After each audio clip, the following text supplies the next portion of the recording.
Praise God! Saturday, weekend. Alam ko maraming nagdi-deep breath. Kami maraming trabaho. And I think bilang mga nagmamalasakit sa ating bansa, bilang mga Pilipino, you deserve to know not only what is happening, you deserve to know why, and you deserve to know the inside stories. So allow me a few minutes to try to directly explain to you, the people, what is happening in our country, what is happening in our Senate, and dahil inside story, what's happening in our minds and hearts. So magandang hapon sa akin Facebook friends, family, mga kasama natin sa media. Let me start first with this verse. No? I love this verse kasi it deals with two words that are very, very powerful. It deals with faith and hope. Sabi po sa Hebrews 11:1, faith is the assurance of things hoped for, the conviction of things not seen. Ulitin ko po, nasa Hebrews 11:1. Of course, if you have time to tell Sunday then tomorrow, I'm addressing myself to fellow Christians, basahin nyo yung buong chapter. No? But sabi, faith is the assurance of things hoped for, the conviction of things not seen. So I want to talk about two words, no? Faith. Nakarinig po ako ng napakalungkot na statement. Sabi, ang Pilipinas po nagiging mas mahirap mahalin. No? So, just like Charles de Gaulle, sabi ni Charles de Gaulle, actually hindi niya sinabi to, pero it's attributed to him because of his many statements.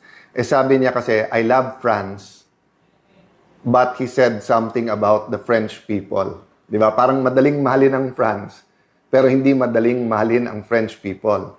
Former President PRRD always said na friends niya ang mga Amerikano, but the American government is different.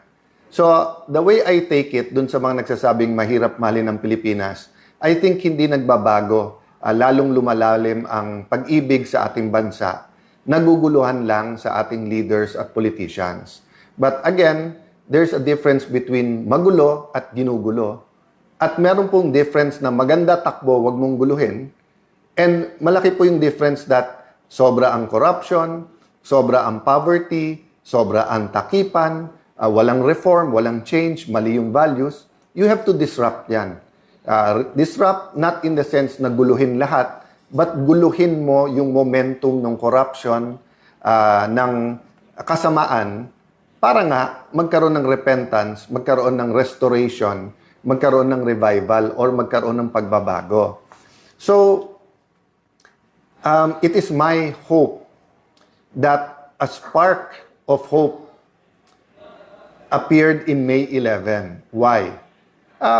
No problem yung takbo ng Senado pagka normal times. But alam po natin that there is a world crisis because of Iran, Israel, US war. We knew that in 2022, nung nagkaroon ng Russian-Ukrainian conflict, apektado din tayo. We know that our being in between the rivalry of China and US also has an effect on us. We also know that the flood control scam, the infrastructure DPWH scam, was so big, is so big, that no one imagined na may ghost projects. But until now, the facts have not all been laid out, no? And a clear reform, a clear change is not upon us. So we have to accept the reality that there are those in the Senate who are comfortable at ang utak lang ay yung impeachment, which is a good accountability mechanism. But it's not the be-all and all because the flood control scam and other corruption, including agricultural smuggling, including I recognize the changes being done in the BRR and customs, diba? But the everyday corruptions that hurt people, diba? That's why yesterday, sabi ko, we have to look at the real numbers, no? We keep looking at 11, 13, 12, 11. Sabi ko nga, solid yung 13, hindi magpapa-11. So, kailangan natin makita yung real numbers, saka natin balikan bakit ang tingin namin yung 11 ay nango-11. So, what's the real numbers? 7%. May nagsasabing almost 8% sa pinakamahihirap. That means sa 100 pesos mo, 7 pesos napupunta lang sa inflation. So, yung dating mabibili mo for 100 pesos, yung pera mo 93 pesos na lang. For the millionaires and billionaires, it is a problem but not that big a problem. But for those who ang daily wage is less than 700 pesos. First of all, usually ang trabaho computed a little bit over 20 days. Pero 30 days mo na. Sabihin mo na minimum wage every day 21,000. Magkano pamasahe? Magkano renta? Magkano kuryente? Magkano pagkain? Pag kinumpute mo yun, sakop na yung 21,000. So, bawal magkasakit, bawal na magkaroon ng sapatos or gamit pang pasukan yung anak mo, bawal na magkaroon ng weekend man lang na makakain man lang ang pamilya together, bawal manood ng sine. So, these are the numbers that really strike at the heart of the everyday life ng Pilipino. Magkano na po ang bigas ngayon? So, sa Pilipino po, marami kang pwedeng tipirin, pero syempre, hahanap tayo ng kanin. And if you look at the numbers deeper, the poorest of the poor, di ba, noodles na nga lang yung hinahati-hati. Minsan, isang pamilya ng 5, hahati-hatiin yung noodles because nga, even the minimum wage is a luxury. So if you look at the numbers, isama mo na yung unemployed at underemployed, almost 9 million yon. Tapos 10 million Filipinos abroad. Ngayon, yung iba sa Middle East nagkakaproblema kung hindi man sa remittances, sa trabaho nila, sa kita nila. So, good for some OFWs na mataas ang dollar. Pero sa marami na nag-i-import at sa atin mga consumer, napakataas po ng itataas ng presyo ng bilihin kung hindi po makakahabol ang peso sa value ng dollar. So, we'll have a separate talk about the numbers, but I want to emphasize sa atin pong first speech as Senate President, yung bigger picture. Sinabi ko nga po, di ba, na napaka-importante po yung spiritual, economic, socio-economic well-being ng isang bansa, financial well-being ng isang bansa. Hindi lang po politika. Nakatuon kasi po tayo sa politika, which is important. Good governance is important. Accountability is important. But economics, health, education, the soul of the nation, values, this is very important. So going to the numbers, let's clarify some things about rules. No? Sa rules muna, mismo ng Senate, nakalagay doon, simple majority can amend. Again, emphasize ko kasi binabaliktad ng ating kaibigan ni Senator Lacson. Sabi niya, okay lang pag-usapan yung rules, wag lang i-railroad. Wala pong railroading. Ang sinasabi po kasi niya, nasa committee yung rules. Ang plenary po, or yung plenaryo, ay mas powerful sa committees. Ang mga committees, parang bowl po yan. Pwede mo ilagay dyan, tapos i-process sa bowl, or pwede mong tanggalin, ilipat sa bowl, or dalin sa plenary. Ang rule po ng Senate, hindi po kailangan dumaan ng katulad po ng pinagdadaanan ng bills. Kasi ang bills po nasa Constitution may first, second, third reading. So we were not violating any rule, and in fact, May 11 pa nag-start yan. So nasa nagsasabing nagmamadali kami, May 11 pa yan eh. So sabi nila, Monday na lang. Bakit? Kasi po, iilan lang sila nandun during that Tuesday night. But the point is, we were ready to defend and talk about the proposal. Ang dami na po lumabas na hindi totoo. For example, for any reason, pwede mag-online. Hindi po. Ang nakalagay po dun sa proposal, justifiable reason. And the Senate President still has to consult the Majority Leader and Minority Leader case-per-case basis. So, hindi po to blanket na anytime for any reason, pwede ka nang mag-online. O sabi pangalawa, pandemic lang kasi to bringing up. Hindi po.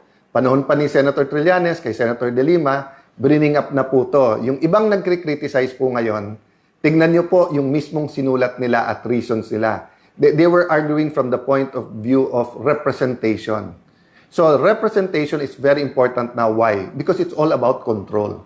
But before I talk about control, Senator Pia reminded me na binabasa niya, ang dami na lumabas about participation sa impeachment through online.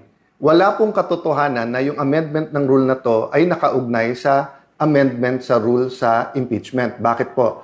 Unang-una, inadapt na po namin yung rule sa impeachment. Pag binago namin yun, ipapublish pa, tatagal pa po yun. So, ngayon po, ang pinag-uusapan ay rule sa Senado. Wala pong katotohanan yung mga nagpo-post na nagsasabing ito po ay may kinalaman sa impeachment. Why is control important? Because the chairman schedules the hearing. So meaning, kung mababalik sa kanila, iske-schedule ba nila yung flood control hearing? Kung iske-schedule nila, kontrolado din po ng majority at ng chairman sino ang iimbitahin. Kontrolado din kung once a week, once a month.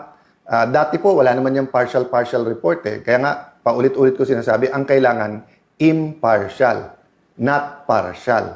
And paano ka maglalabas ng partial na hindi mo pa nabubuo yung theory kung ano talaga nangyari? Tignan niyo po, sabi ng Office of the Ombudsman, may mastermind. Sabi ni Senator Lacson, walang mastermind. So paano ka maglalabas ng report na partial pa lang? And then, paano nangyari yon na panay oposisyon, na panay sa Senado? 1 trillion budget sa administrasyon, walang involved dito. Sa ibang mga panig ng gobyerno, walang involved pa dito. So, I'm not going to go into the details precisely because gusto natin independent at gusto natin yung committee ang magpatakbo. Nagulat lang po ako na sa lahat ng pwedeng maging reaction ni Senator Tito, sabi niya it's illegal. Papasalamat ako sa mga matitinik natin mga netizens. Nauna pa kayo na tinignan yung Section 18 ng Rules ng Senate at yung Section 20 ng Rules on Investigations in Aid of Legislation. But assume natin Assume natin tama si former Senate President Soto at bawal mag-create ng subcommittee. Hindi po bawal nasa rules po yan. But sabi mo, then all the majority has to do is for the chairperson, Senator Pia Cayetano, to come out herself with the notice on Monday. So, ang point ko, sa lahat ng pwedeng reaksyon, bakit parang ayaw talaga na ituloy ito? No? So again, we're not here para manggulo. Kami ang ginugulo. We're not here para dagdagan pa ang problema ng Pilipino. We're here para yung hindi maayos, ayusin.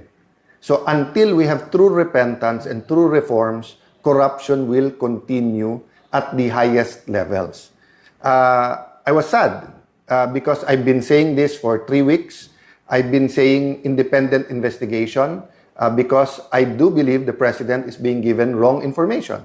So nung sinabi niya yung barilan, paulit-ulit sinasabi ng NBI at DOJ, wala sa Senate. We have evidence, so mapipilitan kami na i-hearing din yan. So the Committee on Public Order will hear, will get to the bottom of this, will bring the NBI, the DOJ, PNP, DILG, lahat ng nag-iimbestiga, sabay-sabay na kami iimbestigahan lahat, no? So I want you to understand that the rule about voting is tied to the control. So totoo, 13 ang kailangan para mapalitan ng SP. Pero ang magpapatawag po ng hearings ay yung chairperson. So isang strategy po ngayon ng 11, kaya napansin nyo po every weekend, sila ang gumagawa ng sinasabi nila, may babaliktad, may sasama na sa kanila, may nag-iisip. Alam nyo po, ang kudeta, ang isang essential element po dyan ay stealth o kaya yung tahimik, ibubulaga ka, magugulat ka.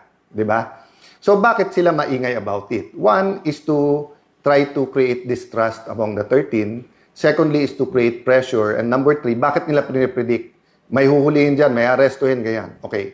Because may mga kakampi sila sa kabinete. That's very clear, no? So, my point is this, no? One of their intent is to not allow the electronic or teleconferencing or any kind of online voting para pag sila majority sa floor, aagawin nila yung mga committee. At pag naagaw yung mga committee, sila na naman magdidikta ngayon kung anong pwede i-hearing o hindi. Nakita nyo po na inaalok namin ng committee, they can read their members anytime. So, nagugulat lang ako kay, let's say, kay Senator Erwin, paulit-ulit na wala daw napasa during my time and mabagal, etc. Pero nandyan na yung mga malalaking committee, hindi sila nagpapalista as members. Dati nag-uunahan pa. So, I'll try not to make as much comments regarding the senators because I do believe when you're Senate President of the whole Senate. I can make a list para kontrahin yung sinabi ni Senator Lacson of bending backwards. Sila bending the law, bending the rules. Ako bending backwards. Lahat ng request nila, hindi ko na isa-isahin. Basta't kaya, ginagawa. Sa impeachment po, consensus. I did not dictate anything and maayos na lahat yan. So again, I want to emphasize the priorities of this majority. No? One is the soul of the nation. So good governance. Okay? Kasama po dun sa good governance, hindi lang yung accountability, which is the committee hearings and the impeachment. Kasama din po dyan yung mga legislation that goes into the real numbers o yung economics para hindi gutom ang ating mga kababayan, para walang temptation for crimes and for corruption, di ba? So, kasama sa good governance, accountability, blue ribbon, kasama din po dyan yung impeachment, no? Then, as I said, kasama din po dyan yung real numbers. So, many other things will come up. There are administrative things. But as you see, no? Sabi nga nila, they're throwing everything, including the kitchen sink at you. No, they're even the kitchen. Tinatapon na sa amin. Anything they can think of, kaso daw. So guys, what can you do? One, pray for us. Pray for the nation. Two, tutukan. Res ipsa loquitur. The thing speaks for itself. Read between the lines. Anyone can speak. Pero tignan nyo kung sino nagsasabi ng totoo.